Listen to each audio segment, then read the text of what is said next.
আমি এখন বানাচ্ছি মাইসোর বন্ডা। 2 কাপ ময়দা, 1 কাপ টক দই, আদা, ক্রাশড আদা, অল্প একটু মৌরি আর পরিমাণ মতো নুন দিয়ে ভালো করে এইভাবে মেখে 10 মিনিট রেস্টে রেখেছিলাম।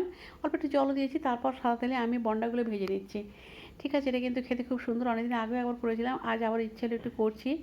তো এরকম আর একটু অল্প বেকিং সোডাও দিয়েছিলাম, তো সে কারণে এতটা ফুলেছে। আর আমি এখন চাটনির সঙ্গে পরিবেশন করে নিলাম। এই যে দেখুন, চাটনিটা ইডলি দোসা যেরকম চাটনি সেরকমই করেছি। তারপর দুপুরে রান্না করেছিলাম উচ্ছে আর আলু ভাজা করেছি, আর বড়ির ঝাল করেছি, বড়ি আর পটল ভাজা, মূলো ভাজা, আর কি করলাম, কপি ডাঁটার চচ্চড়ি, ব্যাস। আর টক ডাল করেছি, ভাত করেছি। ঠিক আছে, তেঁতুল দিয়ে টক ডাল, আর আছে কারি পাতা ফোড়ন দিয়েছি, আর ভাত, আর টক দই। আর রাতে বানালাম পনির আর মাশরুমের তরকারি আর রুটি। ছেলেকে খেতে দিয়েছি, ছোলার ডালও করেছি। ও তো ছোলার ডাল খায় না। তো আজকের ভাগটা এই পর্যন্তই। সবাই খুব ভালো থাকবেন।